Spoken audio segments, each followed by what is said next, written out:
સમય વીતવા લાગ્યો. વિધવે લોકો આવે, યશોદાના દર્શન કરે. અત્યાર સુધી કોઈ એને લાલો કહેતા, કોઈ યશોદા લાલન કહેતા, કોઈ નંદ બાબા નંદરાય કહેતા, પણ નામ કોઈ નહોતું રાખ્યું. મનમાં શંકા થઈ કે મારા લાલાને નજર બહુ લાગે છે. એટલા માટે ધીમે ધીમે પ્રભુ હવે મોટા થાય છે. 7-8 મહિનાના થયા. પ્રભુનું નામકરણ સંસ્કાર કરવાનું હતું. અને તાકડી એ જ સમયે ગર્ગાચાર્ય પધાર્યા છે ગોકુળમાં. વિચાર આવ્યો કે ગર્ગાચાર્ય રોહિણીના દીકરાનું નામકરણ કરે, કારણ કે ગર્ગાચાર્ય એ વસુદેવજીના કુલગુરુ છે. તો ભેગું આપણા બાળકનું પણ નામકરણ કરાવી દઈએ.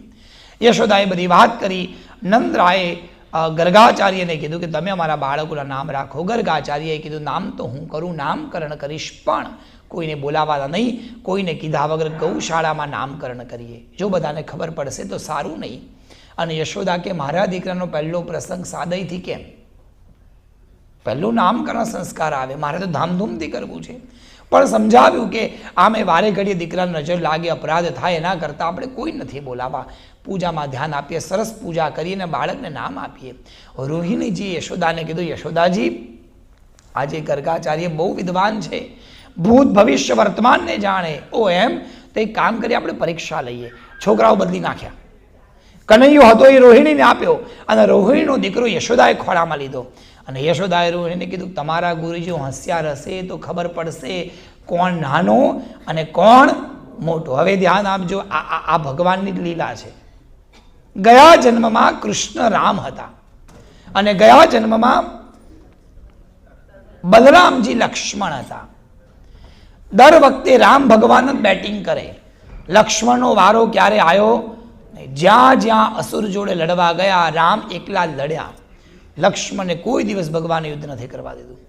કેટલી વાર લક્ષ્મણને ગુસ્સો આવે તો ભગવાન કે ગુસ્સો નહીં, શાંત થઈ જાઓ, ઓમ શાંતિ, ઓમ શાંતિ, ઓમ શાંતિ. લક્ષ્મણ કે મહેરબાની કહીને આવતા જન્મમાં મોટા ભાઈ તમે ના બનતા,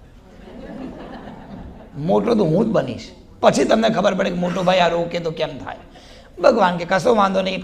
પણ ભગવાનની લીલા એવી કે છે નાના પણ મોટાઈ મૂકતા નથી. મોટા બનીને પહેલા નામકરણ કર્યા. કેવી પ્રભુની લીલા! રોહિણીના ખોળામાં બેસી ગયા. ગર્ગાચાર્ય બેઠા.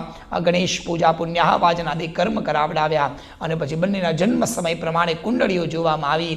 રોહિણીજીના ખોળામાં જે બાળક હતું એ બાળકની સામે જોઈને ગર્ગાચાર્ય રડવા લાગ્યા.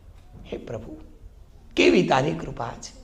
હે નારાયણ, તમને ઓળખી ન શકું તો મારી તો વિદ્યા અધૂરી કહેવાય. પણ પ્રભુ, હું કેટલો નસીબદાર! આખી દુનિયાને નામ આપનાર પ્રભુ, તમારું નામ આપવાનો આ લાભ આજે પ્રભુ તમે મને આપ્યો. પ્રભુ, કયું નામ આપું? કેટલા નામ છે તમારા. પ્રભુ, એક વાત તો છે, તમારી કુંડળી પ્રમાણે તમારા નસીબમાં કશી વસ્તુ એક નથી, અનેક છે. નામ તમારા અનેક, ઠેકાણા તમારા અનેક. એક ઠેકાણા રહ્યો જ નથી ક્યાંય. નામ તમારા અનેક, ઠેકાણા તમારા અનેક, ભક્તો તમારા અનેક, શત્રુ તમારા અનેક, યુદ્ધો તમારા અનેક, અને ઘરવાળી પણ તમારી અનેક. બોલો જય શ્રી કૃષ્ણ. એક તો થશે જ નહીં, અનેક અનેક ને બધું અનેક. પ્રભુ, શું નામ આપું? પ્રભુ, તમે વસુદેવજીના વંશ છો, દુનિયા તમને વાસુદેવ કહેશે. તમે ખરેખર તો દેવકીના પુત્ર છો, એટલે તમારું એક નામ દેવકી નંદન પડશે. પણ કાળક્રમે અને લીલાના કામે પ્રભુ તમે યશોદાના ઘેર રહો છો. આ દુનિયા તમને યશોદાનો જાયો જાણશે, એટલે તમારું એક નામ યશોદા વત્સલ થશે. પ્રભુ, તમે સમય આવતા ગાય ચરાવશો એટલે લોકો તમને ગોપાલ કહેશે. રંગ તમારો કાળો એટલે લોકો તમને કૃષ્ણ કહેશે. ભગવાન, તમે દ્વારિકાના એક મહાન રાજા બનશો, લોકો તમને દ્વારિકાધીશ કહેશે. યુદ્ધ કરતા રણ છોડી ભાગશો, લોકો તમને રણછોડ કહેશે.